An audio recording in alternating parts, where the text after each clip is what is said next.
3. Chilling sleepover tales that will make you lock your doors. Number 1. When I was 16, my best friend Kevin invited me and a couple of others over for a sleepover at his place. His parents were out of town, and we had the whole house to ourselves. Naturally, we decided to stay up late watching horror movies. The basement was decked out like a perfect hangout spot, with beanbags, snacks, and a massive TV. It was almost 3 a.m. when the power went out, plunging the room into complete darkness. We all groaned, thinking it was a fuse. Kevin went upstairs to check, but after a few minutes he hadn't come back. "He's probably messing with us," one of the guys said, laughing nervously. But something about the silence felt wrong. Then we heard it.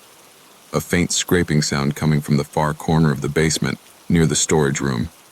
We shined our phone flashlights toward the door, but it was shut. "Kevin, stop screwing around," I called, but the scraping continued. I decided to open the door, figuring I'd catch him trying to scare us. As I pulled it open, the smell hit me first. A sour, musty odor that made my stomach turn. The beam of my flashlight swept across the room, landing on nothing. It was empty. We backed out quickly, slamming the door shut. That's when Kevin came running downstairs, pale as a sheet. "Someone's outside," he whispered. "They're looking in the windows." We all froze. The basement had tiny ground-level windows that barely let in any light. But now, we could hear footsteps outside, crunching on the gravel. The sound circled the house slowly, deliberately, like whoever was out there wanted us to hear them. Kevin whispered, "What the hell do we do?" His voice cracked, barely audible over the thudding of my heart. None of us had an answer. Then came the tapping. It started faint, almost like it was coming from the pipes, but it grew louder and more distinct. Someone was tapping on the basement windows. One by one, the sound moved from window to window, as if whoever it was checking each one, looking for a way inside. We huddled in the farthest corner of the basement, phones clutched in trembling hands. I tried to dial 911, but my screen showed no service. Kevin's phone was dead, and the others were useless this far out in the woods. We were on our own. The tapping stopped. For a moment, everything was silent except for our shallow breathing. Then the doorknob to the basement stairs rattled. "Oh my God," Kevin whispered, his eyes wide with panic. The door was locked, but the knob jiggled violently, as if someone was trying to force it open. I wanted to scream, to run, but there was nowhere to go. Suddenly, the door burst open, slamming against the wall. We all scrambled back as the light from the stairwell spilled into the room. Heavy boots thudded down the stairs. I braced myself, expecting to see a face. A man, an intruder, someone, but there was nothing. The footsteps stopped halfway down the stairs, the light flickered, and the air grew unbearably cold. My breath came out in visible puffs, and Kevin clutched my arm so tightly it hurt. "Who's there?" I shouted, my voice shaking. The light went out completely, plunging us into darkness. For what felt like an eternity, nothing happened. No sound, no movement, just the suffocating weight of silence. Then, from the top of the stairs came a low, raspy voice. "You shouldn't have come here." I don't remember grabbing the flashlight, but suddenly the beam of light was in my hand, cutting through the darkness. It landed on the stairs. Empty. The voice was gone, the footsteps gone, but the door at the top was still wide open. We didn't wait. We bolted up the stairs and out of the house, running barefoot into the cold night. Kevin's neighbor, a retired cop, heard us screaming and ran outside with a shotgun. When we told him what had happened, he called the police. It took them 30 minutes to arrive, and by then the house was completely empty. No signs of forced entry, no footprints, no evidence that anyone had been there. The officers insisted we were just scared kids, imagining things. But I know what I heard. We all do. The next day, Kevin told me something that sent a chill down my spine. He said the house used to belong to an old man who died there, alone, in the basement. I laughed nervously, telling him it was just a coincidence, but part of me wonders if whoever, or whatever, was in that house was warning us to stay away. Needless to say, I haven't been back since. Number 2.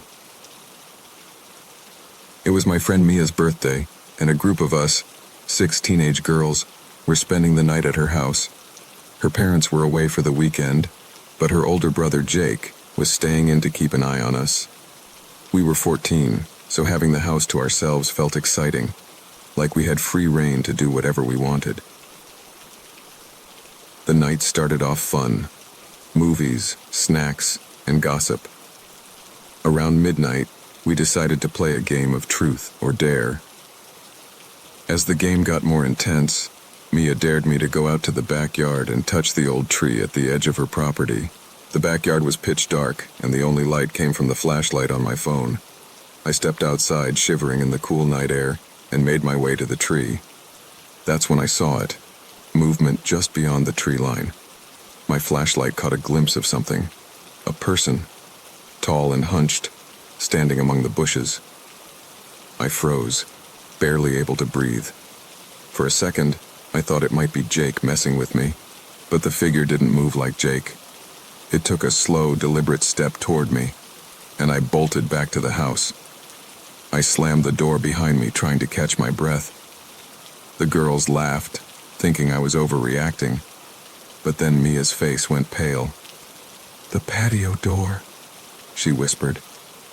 We all turned to see it, sliding open, inch by inch, though none of us had touched it.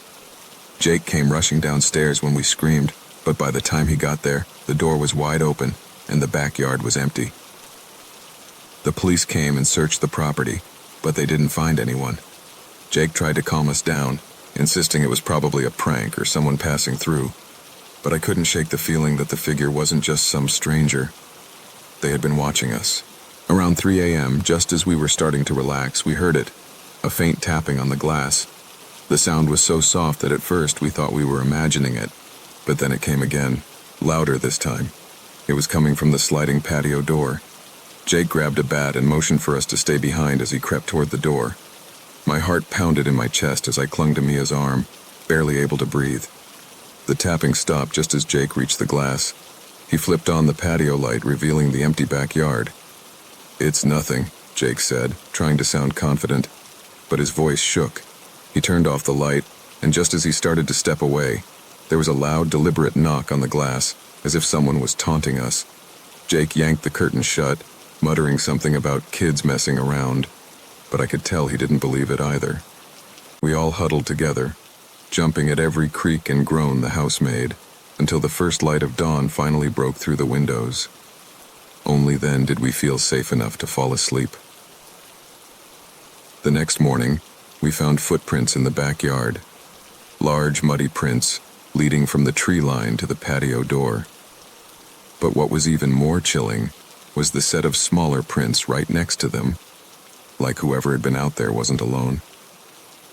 The police came again, but like the night before, they didn't find anything.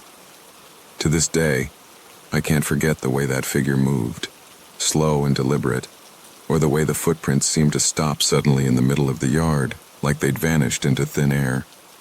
None of us ever slept at Mia's house again.